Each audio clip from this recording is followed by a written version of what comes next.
안녕하세요. 마케팅 전공 석사 2학기차 박지현이라고 합니다. 제가 이번에 DQ 제목으로 삼은 것은 The Impact of Aesthetic Unity on SNS Brand Pages on Consumer Engagement라고 했습니다. 제가 책을 홍보하러 나온 건 아니고요.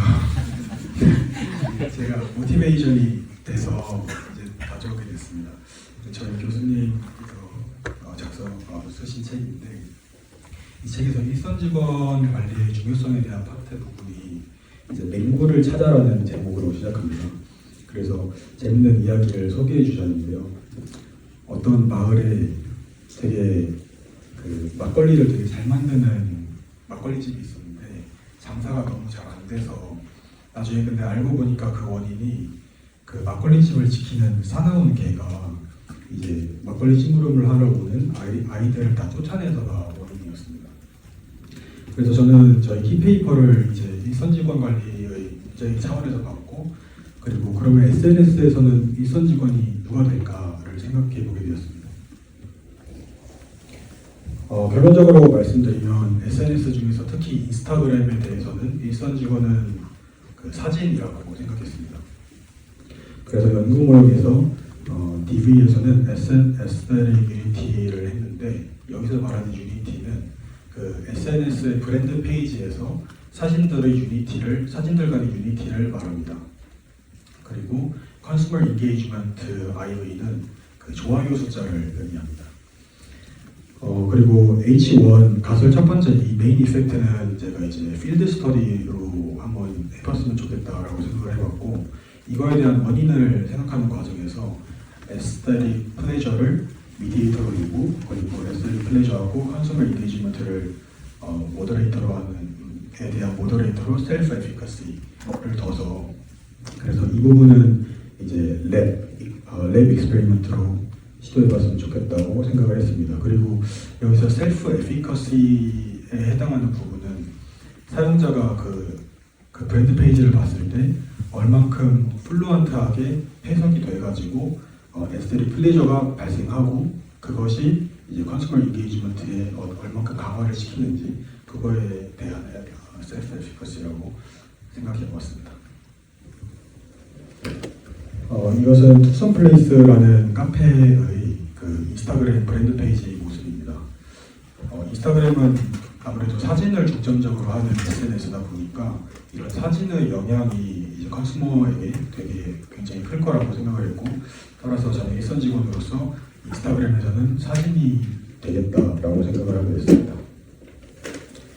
이거는 투썸플레이스 그 포스팅, 다양한 포스팅 중에 한 개를 눌렀을 때의 모습인데, 소비자들은 이런 사진을 보고 어떤 감정을 느낄 거고, 그 감정에 대해서 뭐 코멘트를 달든지 아니면 좋아요를 누르든지 공유를 하든지 등의 컨슈머 인게이지먼트 행동이 발생할 거라고 생각했습니다. 그래서 이제 에스테틱 유니티에 대해 예시로 설명을 드리겠습니다. 이것은 좀 전에 그 투썸플레이스 브랜드 페이지에 약간만 스크롤을 내리면 이렇게 인스타그램에서 다양한 사진이 나오게 되는데, 그 모습입니다. 그래서 전체적인 색감이나 여기에 사용된 어떤 구도, 그리고 뭐 사용된 어떤 테이크라든지 이런 게 어느 정도 유니티가 일치성이 있으면서 저는 이걸 에스테틱 유니티가 높다고 분류를 한번 생각해 봤습니다. 이거는 스타벅스인데요. 색감적인 측면에서는 초록색으로 어느 정도 유니티가 있다고 보여지지만, 이외에 어떤 구도라든지 이 사진에 쓰인 여러 가지 조형물들 때문에 저는 이거는 에스테틱 유니티가 낮다고 생각을 해보았습니다. 따라서 이번 DQ의 오픈 퀘스천은 다음처럼 시작합니다. Does a high aesthetic unity brand page generate positive consumer engagement on social media? 그래서 이론적인 배경을 말씀드리겠습니다. 한번 그 모식도로 나타내 보았습니다. 여기서 점선에 해당하는 부분은 직접적인 이론적인 배경이 없는 부분이고, 이제 실선이 직접적인 이론적인 배경이 있는 부분입니다. 그래서 먼저 실선부터 말씀드리겠습니다. 일단 붉은색 화살표를 보시면 미적으로 플리징한 익스피리언스가 발생하면 그러면 프로세싱 플루언시가 향상되고 이것은 이제 긍정적인 이모셔널 리스폰스를 발생시킨다라고 했습니다. 그리고 파란색 화살표에서는 프로세싱 플루언시가 향상되면 내가 잘 이해하는구나 그러면서 언더스탠딩 어빌리티가 높게 평가를 하고 스스로 그리고 이게 이제 셀프 에피커시를 향상시키고 향상된 셀프 에피커시는 긍정적인 이모셔널 리스폰스를 발생한다고 합니다. 그리고 초록색 화살표에서 긍정적인 이모셔널 리스폰스는 어떤 애티튜드를 형성한다고 합니다. 따라서 만약에 이 점선에 해당하는 부분에 대해서 여러 가지 논문을 통해서 여러 가지 연구를 통해서 가능성을 제가 논리적으로 설명할 수 있다면 제 모형이 연구를 해볼 가치가 있겠다라고 생각을 했습니다. 그래서 점선에 해당하는 부분에 대해서 말씀드리겠습니다. 게슈탈트의 심리 이론에 의하면 사람들은 어떠한 것을 인식할 때 가장 단순한 형태로 인식하려고 한다고 합니다. 그리고 어떤 유니파이된 이런 시각적인 것을 선호한다고 합니다. 또 다른 연구에서는 컨슈머의 에스테틱 리스폰스의 유니티가 긍정적인 영향을 준다고 합니다. 그래서 만약에 어떤 소비자가 인스타그램 브랜드 페이지를 접하게 됐을 때 그 브랜드 페이지의 유니티가 높다고 인식을 하게 된다면 그거는 소비자에게 플리징한 익스피리언스를 야기할 수 있겠다, 그럴 가능성이 있다고 생각을 했고 그래서 에스테틱 유니티한 SNS 브랜드 페이지가 에스테틱 플리징 익스피리언스에 영향을 줄 가능성이 있다고 생각을 하게 되었습니다. 다음은 두 번째 정전인데요. 컨슈머 인게이지먼트 인 소셜 미디어가 이제 라이크랑 이제 공유 횟수 이런 거를 평균해 가지고 매절될 수 있다고 합니다. 그리고 긍정적인 애티튜드는 좀 기분 안 좋은 것들을 이제 감소시킨다라는 연구가 있었고요. 그리고 이제 전체적인 경험을 선사하는 어떤 브랜드 페이지는 커스터머의 센서리 니즈를 충족시켜주고 호의적인 커스터머 리스폰스를 야기한다고 합니다. 그래서 저는 이제 인스타그램에 대한 SNS를 연구하고자 하기 때문에 여기서 컨슈머 인게이지먼트는 저 좋아요 수로 설정했고요.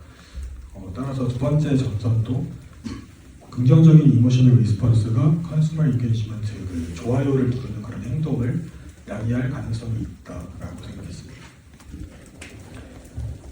다음은 이제 필드 익스페리먼트 디자인 말씀드리겠습니다. 그 메인 이펙트는 필드에서 실험을 하고 그리고 이제 미디에이션 이펙트랑 모더레이터는 랩에서 한번 디자인을 구성해 보았습니다.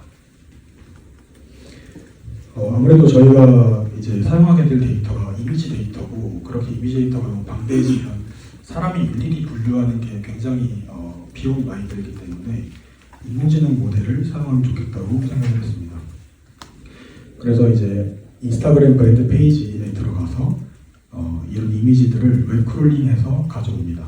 그렇게 가져온 다음에 학습에 필요한 데이터만큼만 사람이 일일이 에스테틱 유니티가 높고 낮은지를 측정을 해주고 그리고 그 데이터를 학습을 시킨 다음에 학습된 모델이 최종적으로 그 전체적인 데이터에 대해서 예측을 하게 됩니다.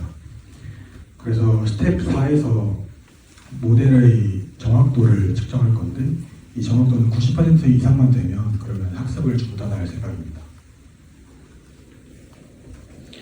다음으로 컨슈머 인게이지먼트에 대한 부분입니다. 원래 선행 연구에서는 좋아요 숫자를 평균해가지고 컨슈머 인게이지먼트를 측정했는데 저는 여기에 이제 브랜드별로 어떻게 보면 그 좋아요에 해당하는 가치가 다를 수도 있다고 생각했습니다. 왜냐하면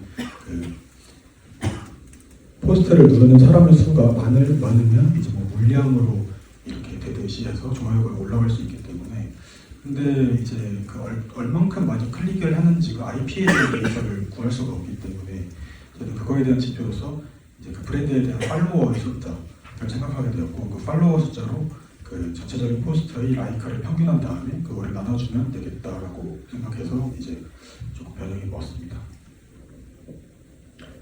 다음으로 이제 랩 환경에서의 실험을 말씀드리겠습니다. 그래서 랩 환경에서는 말씀드린 바와 같이 에스테틱 플레저라는 이런 미디에이터랑 그리고 이제 셀프 에피커스 같은 모더레이터를 측정할 생각인데요. 선행 연구에서 SLE 플레저는 다음 5가지의 요소로 측정된다고 합니다. 그래서 저는 이거를 저희 브랜드 페이지에 어댑트해가지고 그 문항을 한번 구성해보았습니다. 그리고 셀프 에피커시에 해당하는 부분도 선행 연구를 어댑트해가지고 프로세스 인플루언스에 적합하게 한번 문항을 구성해보았습니다. 그리고 컨슈머 인게이지먼트는 다음 문항처럼 구성을 한번 해봤습니다. 네, 발표 마치겠습니다. 감사합니다. 네, 질문 코멘트 해주실래요?